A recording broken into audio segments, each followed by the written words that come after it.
Hello guys, welcome back to the channel. ఈరోజు నేను మీ ముందుకు కొత్త టాపిక్తో వచ్చాను. ఈరోజు మనం డిస్కస్ చేయబోయే టాపిక్ భారతదేశపు ఎకనామిక్స్ గురించి. భారతదేశం ప్రస్తుతం తన ఎకనామిక్స్ సైజ్ బట్టి 6వ స్థానంలో ఉంది. మొదటి స్థానంలో అమెరికా, 2వ స్థానంలో చైనా, అలాగే ఇండియా తర్వాత ఫ్రాన్స్ 7వ స్థానంలో ఉంది. మనము వచ్చే 10 ఏళ్లలో టాప్ 1 లేదా 2 పొజిషన్లో పోగలుగుతామా, లేదా భారత్ ముందున్న సవాళ్ళేమి, భారత్కు ఉన్న అవకాశాలేమి, ఇవన్నీ డిస్కస్ చేసుకుంటూ మనము ఎలాంటి మెజర్స్ తీసుకోవాలి మాట్లాడుకొని టాపిక్ ముగిద్దాం. సో ఇంకా ఆలస్యం చేయకుండా టాపిక్లోకి వెళ్తే, భారతదేశానికి స్వాతంత్రం 1947లో వచ్చింది. కానీ అసలైన ఆర్థికాభివృద్ధి 1990 ఆర్థిక సంస్కరణల ద్వారా మొదలైందని మనము అనుకోవచ్చు. ఈ ఆర్థిక సంస్కరణల వల్ల ఫారిన్ కంపెనీలు ఇండియాలోకి రావడం, అలాగే రియల్ ఎస్టేట్ పెరగడం, అప్పటి నుంచే రియల్ ఎస్టేట్ పెరగడం స్టార్ట్ కావడం, ఇలా ఐటీ కంపెనీలు ఎవ్రీ సెక్టార్, స్పేస్ ఎక్స్ప్లోరేషన్లో చూసినా కూడా భారత్ ఇప్పుడు ప్రపంచ దేశాలతో పోటీ పడగలుగుతుందంటే 1990 ఆర్థిక సంస్కరణలు మూల కారణమని మనం నమ్మొచ్చు. ఇప్పుడు ప్రస్తుతం భారత్ తన ఎకనామిక్స్ $2.3 ట్రిలియన్ ఎకనామీగా ఉంది. కానీ ఇది పూర్తి కథను మనకు తెలియజేయదు. భారత్లో చాలా అధిక మొత్తంలో ధనిక పేద మధ్యలో ఆర్థిక దూరాలు, ఒక మనిషి సంపాదించే సగటు పర్ క్యాపిటల్ ఇన్కమ్ కూడా ధనిక దేశాలతో పోల్చుకుంటే చాలా తక్కువగా ఉంది. ఇప్పుడు ఈ స్థితి నుంచి భారత్ 2వ స్థానానికి లేదా 1వ స్థానానికి పోవాలంటే చాలా సవాళ్ళను అధిగమించాల్సిన పరిస్థితి ఉంది. ప్రస్తుతానికి అందులో ఉన్న కొన్ని సవాళ్ళని డీటెయిల్గా మనం మాట్లాడుకుందాం. మొదటిది, భారతదేశం ఇంకా అగ్రికల్చర్ ఎకానమీనే, అంటే ఇంకా వ్యవసాయం మీదే ఆధారపడి చాలామంది జీవిస్తున్నారు. మనము చైనా పోల్చుకుంటే చైనా మనతో 10 ఏళ్ళు ముందుందనే అనుకోవచ్చు. వ్యవసాయం మీద వచ్చే రాబడి చాలా తక్కువ. ఇప్పుడు వ్యవసాయం మీద ఎంతమంది పనిచేస్తున్నారో దాంట్లో సగం మంది వ్యవసాయంలో పనిచేస్తున్నా కూడా ఇదే అవుట్పుట్ తీసుకురావచ్చు. కానీ జనాలు ఎక్కువ మంది పనిచేస్తున్నారు, కానీ దానివల్ల ప్రొడక్టివిటీ ఏమి ఎక్కువ రావడం లేదు. ఒక ఎగ్జాంపుల్ చెప్పుకోవాలంటే, ఇండియన్ గవర్నమెంట్ ప్రతి ఏటా బియ్యాన్ని రైతుల నుంచి ప్రొక్యూర్ చేసి గోడౌన్లలో పెట్టుకుంటుంది. దాంట్లో చాలా వరకు పేదలకు రేషన్ సప్లై చేసినా కూడా ఇంకా చాలా బియ్యము గోడౌన్లలో అలాగే మూలుక్కుంటూ ఆఖరికి ఏం చేస్తారంటే, ఈ ఆల్కహాల్ కంపెనీలకి రా మెటీరియల్గా వాళ్ళకి కేజీ ₹2 వేలమేసి అమ్మేస్తారనమాట. మొత్తానికి ట్యాక్స్ పేయర్స్ మనీతో ఈ ధాన్యాన్ని కొంటున్నారు, ఈ ఆల్కహాల్ కంపెనీలకి సబ్సిడీకి అమ్ముతున్నారు. ఇలా సబ్సిడీ రైతులకు ఇచ్చి ఆ బియ్యాన్ని ప్రొడ్యూస్ చేసి ఆ అవసరం లేని ప్రోడక్ట్ని ఎందుకు ఎంకరేజ్ చేస్తున్నారో ప్రభుత్వానికే తెలియాలి. సో ఏ దేశమైతే అగ్రికల్చర్ నుంచి ఇండస్ట్రియల్ ఎకనామీగా మారుతుందో దానికి డెవలప్మెంట్కి చాలా స్కోప్ ఉంటుంది. సో భారత్ ఈ అగ్రికల్చర్ ఎకానమీ నుంచి దూరంగా పోవడానికి ఇంకా చాలా సమయం పడుతుంది. రెండోది వచ్చేసి ఇన్ఫ్రాస్ట్రక్చర్ భారత్లో చాలా లోపిస్తుంది. ఏది చూసినా రోడ్లు కానీ, పోర్ట్స్ కానీ, శానిటేషన్ కానీ, మంచినీరు కానీ, ఏ విషయంలో చూసినా కూడా ఇండియాలో పూర్తిగా ఇన్ఫ్రాస్ట్రక్చర్ మెరుగ్గా లేదని అనుకోవచ్చు. ఈవెన్ మోడర్న్ సిటీస్లో కూడా చాలా ప్రాబ్లమ్స్ ఉన్నాయి. ఇంకా సెకండరీ సిటీస్, ఇప్పుడు నేను కర్నూలులో ఉంటాను. కర్నూలు లాంటి సిటీస్లో అయితే రోడ్లు, శానిటేషను ఇంకా అంత మెరుగ్గా లేవనే భావిస్తున్నాను. సో ఇన్ఫ్రాస్ట్రక్చర్లో చాలా లోపాలు ఉండడం ఒక రెండవ మేజర్ కారణం ఇండియా డెవలప్ కాకపోవడానికి. మూడోది అనుకున్నంత త్వరగా అర్బనైజేషన్. అంటే అనుకున్నంత త్వరగా పల్లెటూళ్ళ నుంచి జనాలు పట్టణాలకి రాకున్నారు. పల్లెటూరులో నార్మల్గా ఉపాధి అవకాశాలు చాలా తక్కువగా ఉంటాయి పట్టణాలతో పోలిస్తే. జనాలు పట్టణాలకి వచ్చి ఫ్యాక్టరీలో పనిచేయడం స్టార్ట్ చేస్తేనే ఆ దేశం యొక్క ఎకనామీ అన్ఆర్గనైజ్ సెక్టార్ నుంచి ఆర్గనైజ్ సెక్టార్లోకి మారుతుంది. ప్రతిదీ లెక్కలేసుకోవచ్చు. Everything will be accountable. So ఇలా అర్బనైజేషన్ మీద ఇండియా చాలా కాన్సన్ట్రేట్ చేయాల్సిన అవసరం ఉంది. నాలుగోది వచ్చేసి గవర్నమెంట్ పాలసీలు, ట్యాక్సేషన్ లాస్ అన్నమాట. మన గవర్నమెంట్ పాలసీలు, ట్యాక్సేషన్ మాత్రము యువ ఆంటర్ప్రెన్యూర్స్కి, యువ పారిశ్రామికవేత్తలకి, చిన్న బిజినెస్లకి అనుగుణంగా లేవనే చెప్పుకోవాలి. ఈ విషయంలో నాకు కొద్దిగా అవగాహన ఉంది. ఎందుకంటే నేను కూడా ఒక చిన్న బిజినెస్ ఓనర్నే. ఎంత ట్యాక్స్లు కట్టాల్సి వస్తుంది, ఎంత ఇన్కమ్ వస్తుంది, మనం సంవత్సరం మొత్తం కష్టపడిన తర్వాత ఎంత మిగులుతుంది, అదే వేరే దేశాల్లో అయితే, ధనిక దేశాల్లో మెయిన్గా ఎంత సంపాదించుకోవచ్చు ఆలోచిస్తే,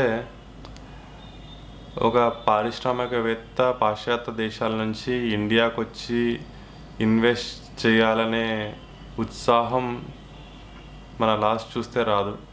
ఇంకో మేజర్ కారణం మన క్యాస్ట్ సిస్టమ్, కరప్షన్, రిజర్వేషన్, ఈ ఎంటైర్ సిస్టమ్ పూర్తిగా ట్రాన్స్పరెంట్గా లేకపోవడం.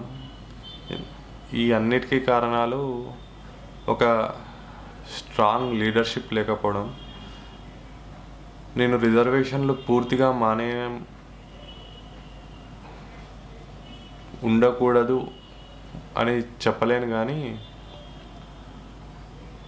ఆ రిజర్వేషన్ పొందిన వాళ్ళే వారి కుటుంబాల్లోనే మరీ రిజర్వేషన్ పొందడం, వారి క్యాస్ట్లలోనే కొంతమంది అసలు తరాల నుంచి ఒకసారి కూడా రిజర్వేషన్ పొందకుండా వాళ్ళు ఇంకా వాళ్ళ హక్కుల్ని పూర్తిగా సద్వినియోగపరచుకోలేకున్నారు. సో ఈ సిస్టమ్స్ అన్నీ చాలా త్వరగా మనం మార్చుకోవాల్సిన అవసరం ఉంది.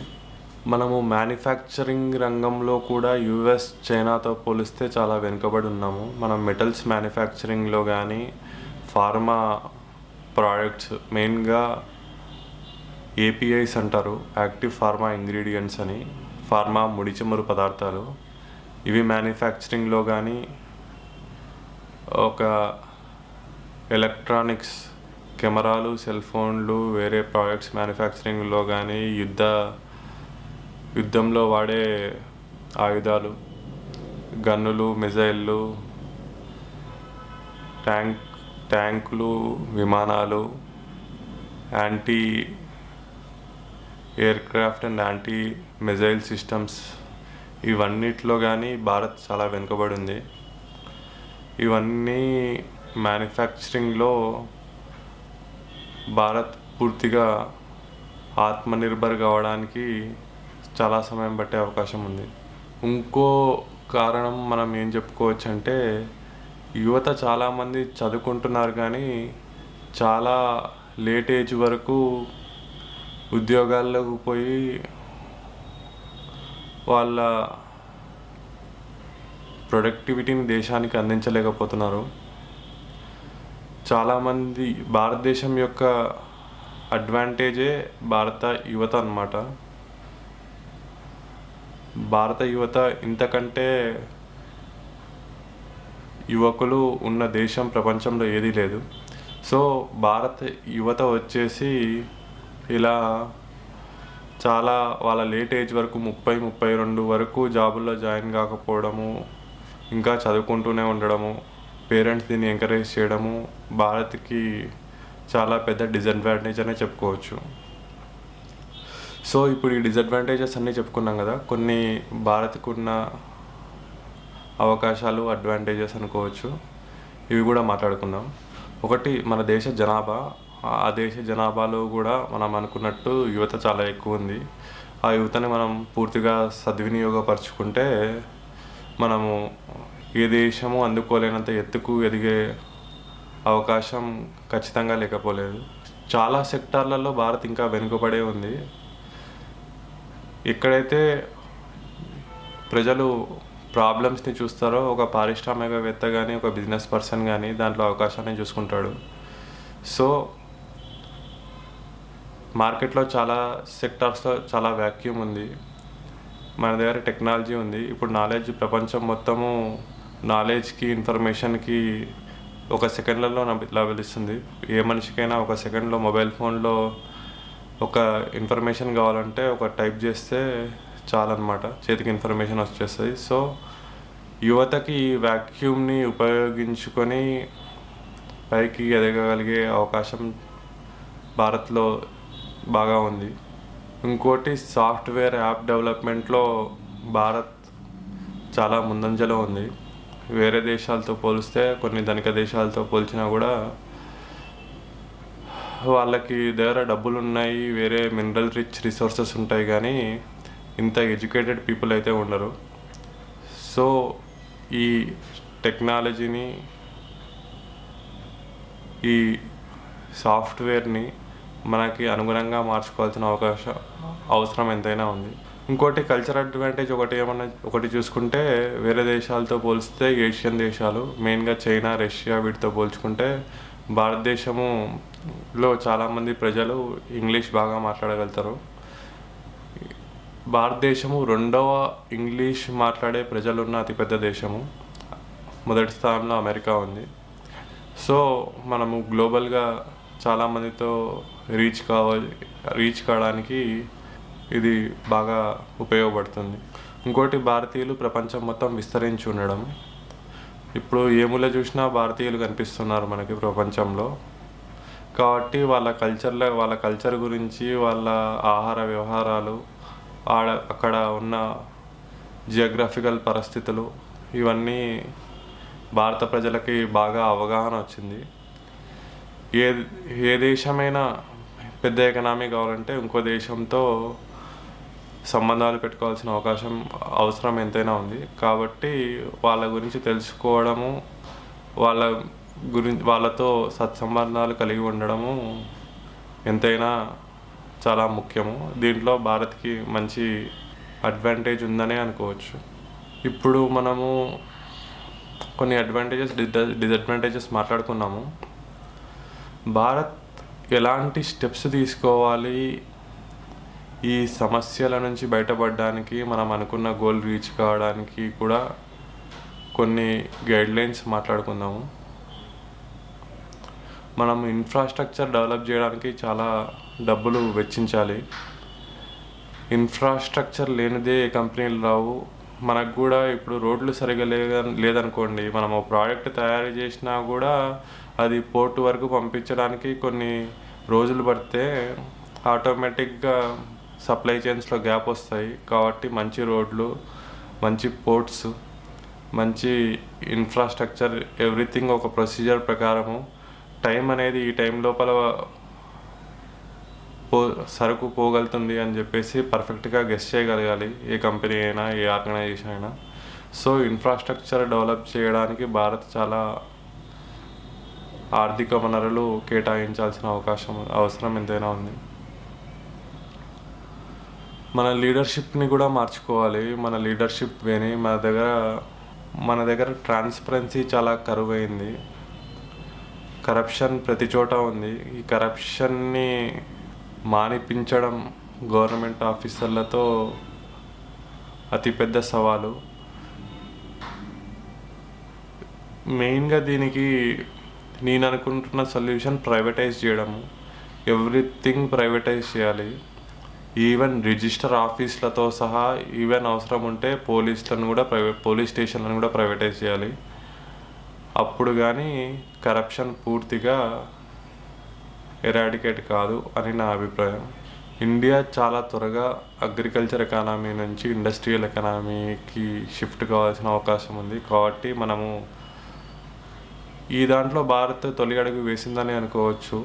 ఆత్మనిర్భర్ భారత్ ప్రోగ్రామ్స్ జరుగుతున్నాయి. కాబట్టి భారత్లో ఏ సెక్టార్స్లో అవకాశాలు ఉన్నాయో ఆ సెక్టార్లను గుర్తించి వాటికి కొంతమంది పారిశ్రామికవేత్తలకి ప్రోత్సాహకాలు ఇస్తున్నారు.